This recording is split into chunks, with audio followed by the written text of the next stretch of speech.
The plot of the rue Saint-Nicaise, also known as the Machine Infernale plot, was an assassination attempt on the First Consul of France, Napoleon Bonaparte, in Paris on December 24, 1800.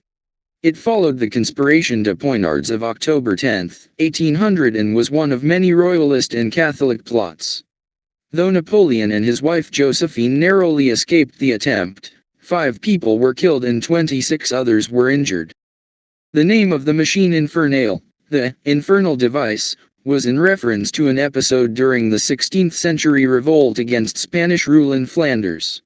In 1585, during the siege of Antwerp by the Spaniards, an Italian engineer in Spanish service had made an explosive device from a barrel bound with iron hoops, filled with gunpowder, flammable materials, and bullets, and set off by a blunderbuss triggered from a distance by a string. The Italian engineer called it La Machina Infernale. The machine infernale attempt on Napoleon's life was planned by 7 royalist Bretons. 1 Pierre Robin Alt de Saint-Trigent, 1768–1801, a supporter of Louis XVIII, Saint-Trigent had tried to stir a revolt in western France the previous year, and had publicly torn up Napoleon's offer of amnesty to the Vendines. 2 Pierre Picot de Limoillan, 1768–1826, the gentleman son of a guillotined royalist nobleman. 3 Georges Cateau Udal, 1771–1804, the giant Chouannerie leader. 4 Jean-Baptiste Coster, 1771–1804, one of Cadoudel's ablest lieutenants, known as Saint Victor. 5 The other 3 plotters were the noblemen Joyaux d'Asses, Jerome Petillon de Villeneuve, and La Haye Saint-Hilaire. Cateau Udal had charged Limoillan and Saint-Trigent with the task of taking Napoleon's life. They in turn enlisted an older Chouan named François-Joseph Carbon, 1756–1801, a stocky man with a fair beard and a scar on his brow, who had fought in the wars of the Vendée under the rebel leader Louis-Auguste Victor, Count de Gaonese de Bourmont. On the late afternoon of 3 Nivose year 9 of the French Republic, Christmas Eve, December 24, 1800, the plotter Carbon, who had made the machine infernale, harnessed the mare to the cart with the big wine cask and with Limoillan drove it to the Porte Saint-Denis, on the northern outskirts of Paris. In a deserted building, they loaded the cask with gunpowder. They then drove it to the rue Saint-Nicaise, north of the palace. Limoillan crossed over to the Place du Carrousel, whence he could signal his 2 fellow plotters to light the fuse. Saint-Trigent saw a 14-year-old girl named Marie-Anne Poussol, whose mother sold fresh-baked rolls and vegetables in the nearby rue du Bac. He paid her 12 sous to hold the mare for a few minutes. At 8 p.m., thinking his police had caught the plotters against him, a relaxed but tired Napoleon reluctantly drove to the opera to attend a performance of Joseph Haydn's oratorio Disco Fung, The Creation, performed in France for the first time. Bonaparte's carriage was preceded by a cavalry escort from the Garde Consulaire. War Minister Berthier, General Lons, and Colonel Lauriston, Bonaparte's aide-de-camp, rode with the First Consul. From their memoirs, a 19th-century French psychologist named Garny deduced that on his way to the opera the exhausted Napoleon fell asleep. As he slept, Napoleon is said to have had a nightmare reliving his defeat at the Tagliamento River by the Austrians 3 years earlier. While he had been dreaming, Napoleon's carriage, driven by a drunken man named César, passed the rue Saint-Nicaise and entered the rue du Faubourg Saint-Honore. Limoillan, standing in the Place du Carrousel, panicked and failed to signal Saint-Trigent in the rue Saint-Nicaise, who thus lost a precious minute or two. When the leading grenadiers in Napoleon's guard rode past him, Saint-Trigent lit the fuse and fled. The machine infernale exploded, killing the teenage girl Poussol while killing and injuring many other innocent bystanders. Unharmed, Napoleon insisted on continuing to the opera, where the audience cheered upon learning his escape. Sigmund Freud believed that Napoleon was an extremely sound sleeper and wrote about this dream. Freud thought that Napoleon had harbored a fantasy of the Tagliamento River battle, which was revived by the explosion. To deal with this intruding physical stimulus, the sleeping Napoleon wove the sound of the explosion into his dream before waking up. Still dreaming that he was being bombarded by the Austrians, Napoleon woke up crying, "Nous sommes mines. We have been mined." Freud thought that Napoleon at last started up with a cry, "We are undermined." The first consul wove the noise of an exploding bomb into a battle dream before he woke up from it. Freud believed that Napoleon's dream was an alarm clock dream that weaves external stimuli into its structure in order to maintain the dreamer asleep and prevent him from being disturbed by external noises. Napoleon could sleep on, with the conviction that what was trying to disturb him was only a dream memory of the thunder of the guns at Arcole. Napoleon did not sleep after the explosion. Bonaparte decided to go ahead immediately, without losing 1 minute in which the enemy could take advantage to kill him. Freud admitted that he had 2 different sources for this dream, Garnier and another source, which did not agree in their account of it, but he did not name or cite this other source. Napoleon was badly shaken, but he had escaped the machine infernale blast physically unscathed. When he reached the opera, he received a standing ovation from the audience. The explosion, however, killed several innocent bystanders. How many is unclear. One scholar believed that a dozen persons were killed, and 28 were wounded, in the blast. Another thought that 9 innocent people died and 26 were injured. A third scholar wrote that the bomb killed 2 people and injured 6 people gravely, and others lightly. Police informers believed that some extreme left Jacobins known as les exclusifs plotted to kill Napoleon with a machine infernale. On 16 and 17 Brumaire year 9 of the French Republic, November 7 to 8, 1800, the Paris police arrested the exclusive plotters, including an agitator named Met and a chemist named Chevalier. Met had published a pamphlet entitled Le Turc et le militaire français, the Turk and the French military, comparing Napoleon to the despotic Roman ruler Julius Caesar, who was killed by Marcus Brutus, and calling for the birth of thousands of Brudi to stab the tyrant Bonaparte. Chevalier had experimented with explosives in a hangar and was suspected of making a bomb to dispatch Napoleon. However, the machine infernale that exploded a month later in the rue Saint-Nicaise was not Chevalier's bomb. Napoleon had apparently convinced himself that the attempt on his life had been made by the extreme left Jacobin exclusifs.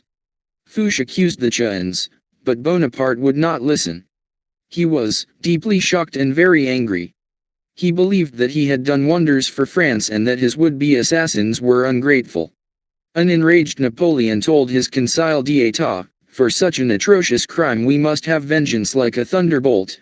Blood must flow. We must shoot as many guilty men as there have been victims." Napoleon wanted his Jacobin enemies removed from Mother France.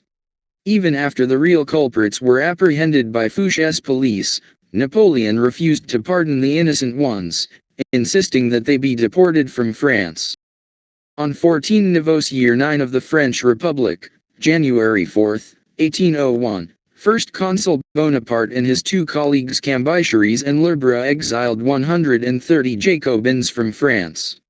Their consular decree read, 130 citizens whose names are indicated, suspect of carrying partial responsibility for the terrorist attempt of 3 Nivose, the explosion of the machine infernale, shall be placed under special surveillance outside the European territory of the Republic. On 15 Nivose, January 5, the docile Senate ratified this act by issuing a Senatus Consulti certifying that the consul's action preserved the Constitution. The 130 unfortunate suspects were deported from France without trial and without the right of appeal. Working closely with Fouché, Dubois, the police prefect, had his men collect the remnants of the dead mare and of the cart at the scene of the explosion and question all the Paris horse traders. One of them gave the description of the man who had bought her from him. On 18 Nivose year 9, January 8, 1801, 15 days after the explosion in the rue Saint-Nicaise that barely missed Napoleon, Carbon, the man who had made the bomb, was identified by Lamollette, the man who had sold, or rented, the cart to him, as well as by the blacksmith who had shod the mare hitched to the cart. Fouché, who had known the Jacobins' innocence all along, brought solid proof to Bonaparte that the plotters were the Royalist Chouans rather than the Jacobin exclusifs.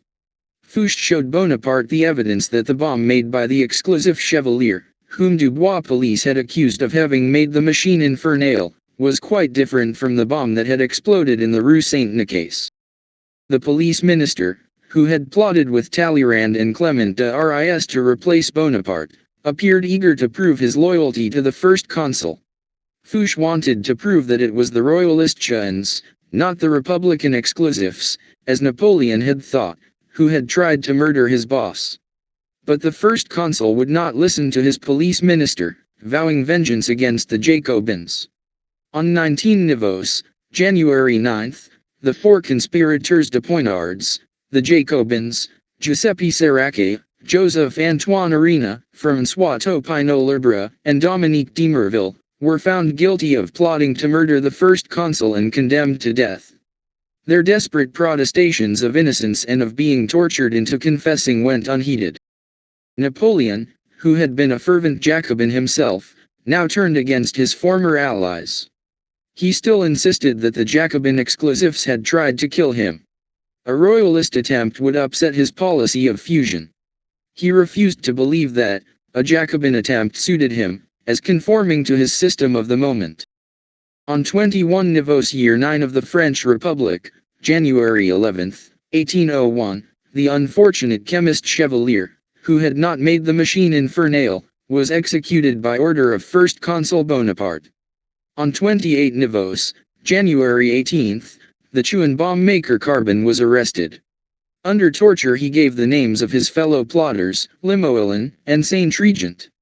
On 30 Nivose, January 20, 4 weeks after the explosion of the machine infernale that missed him, Bonaparte executed the exclusive pamphleteer Met and two of his friends, even though there was no proof that any of them had been involved in the plot against him.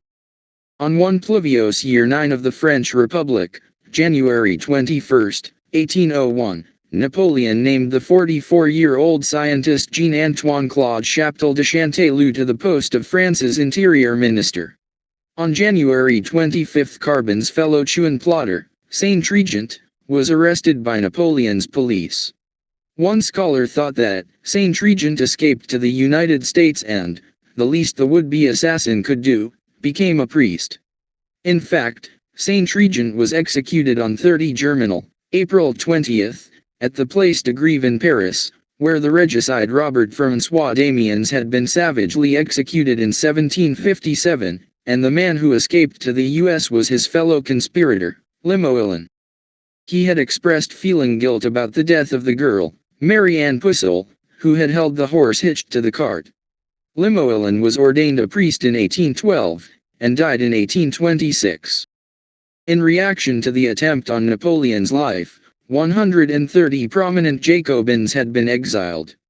On 10 Pluviose year 9 of the French Republic, January 30, 1801, the four daggers conspirators, Serache, Arena, Topino-Lebrun, and de Merville, who had been found guilty of plotting to murder the First Consul and condemned to death, were guillotined.